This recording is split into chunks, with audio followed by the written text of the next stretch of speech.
As you come up to 10, that is their god. That is 10. That is the hermaphrodite. But if you stop at 9 and you skip to 11, skipping God, then you are a Luciferian. Because 11 is the number of the magician. It's the one step above. Once you have accomplished the tree of life, you are now the magician. You are one above 10. But they're doing it by skipping God. That's the symbolism of 9/11.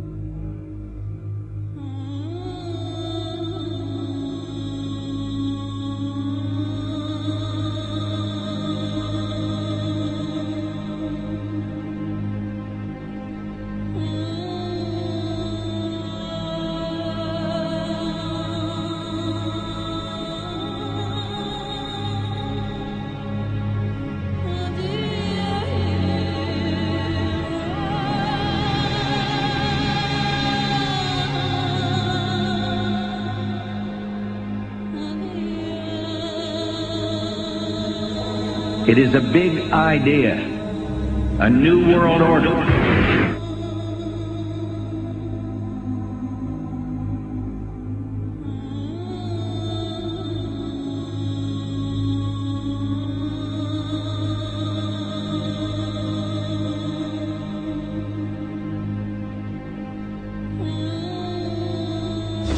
were on assignment. We were supposed to kill two birds with one stone. In Fight Club, Project Mayhem destroys a giant bronze spherical sculpture. This seems an obvious reference to the sphere at the World Trade Center complex. Trust me, everything's gonna be fine. In a pivotal scene reminiscent of 9/11, we see the destruction of skyscrapers and the change of a skyline. Second anniversary of the 9/11 attack on the World Trade Center, George Bush asked for an $87 billion increase in military spending.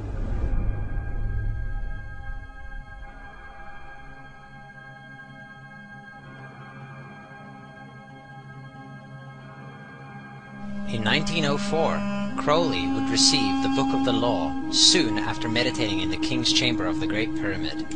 He claimed he had been contacted by a being called Aiwass. Crowley would also use this symbol in his work. Some of its meanings are said to include a reference to the number 77 in Hebrew and a connection to the god Pan. Crowley made this drawing of a non-human intelligence he saw during a ritual. Synchronous 23 has made the connection between Aiwass and the Wizard of Oz, and has further pointed out the similarities between Crowley's grey alien-like drawing and the depiction of the projection of the Wizard of Oz in the film version. The much overlooked theory has been put forward on the internet that when we are looking at George W. Bush, we are actually seeing Aleister Crowley's grandson. I have suggested that this video footage of George W. Bush reading The Pet Goat, coinciding with the start of the 9/11 mega ritual, is in fact a dedication of the 9/11 mega ritual to the great god Pan by Aleister Crowley's grandson.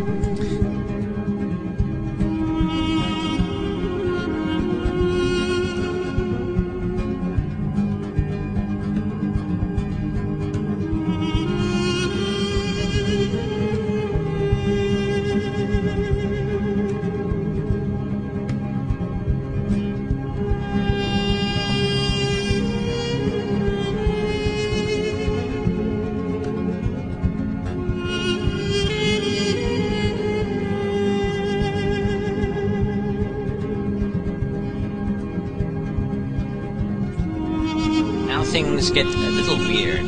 This is the 1978 version of The Wizard of Oz, The Wiz. Again we see the Emerald City connected to New York. On arriving at the end of the Yellow Brick Road, Dorothy and her companions go through the circular portal. Through the door we see 3 pyramids. Behind the pyramid shape, in between the pyramid pillars of the World Trade Center, we see the sphere, the representation of the Kaaba.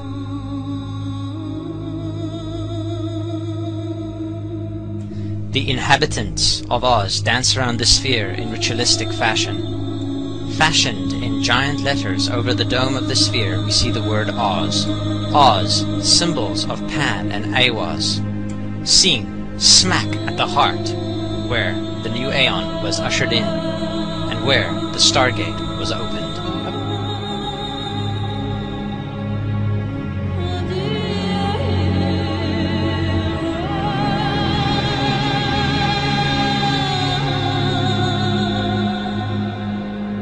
Between the Twin Towers is called the Spherical Caryatid. It was made by artist Fritz Koenig and was nicknamed the Sphere. We see that Koenig made this thing in Bavaria, the same place where the Illuminati was founded. The most interesting fact about the placement of the Sphere at the World Trade Center Plaza has to be that architect and designer of the World Trade Center, Minoru Yamasaki, intended the plaza itself to be a representation of the Grand Mosque of Mecca, the Sphere in particular taking the place of the Kaaba.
So, my friends, it's time you start placing your faith and your dedication to the one and only God, the everlasting creator of everything on earth and in the universe. He is greater than anything our minds can comprehend. Do you know how many times Muslims are required to circle the Kaaba when they visit it? 7 times, each counterclockwise. Would you like to know why? You see, what binds us as humans to this life and to this dimension and to this earth is the limits of time and space. We are bound to this dimension and this reality through time and space. Hence, if one wants to leave this dimension or leave this reality, he needs to break away from time and space. So when you visit the Kaaba and you rotate counterclockwise, what is this practice actually doing? It is literally helping you elevate your soul and elevating yourself to break away from time and space so you can touch something so unique and so beautiful and so powerful that it changes your life forever. And if you don't believe me, ask anyone who has visited the Kaaba how he or she felt or how their lives have changed ever since.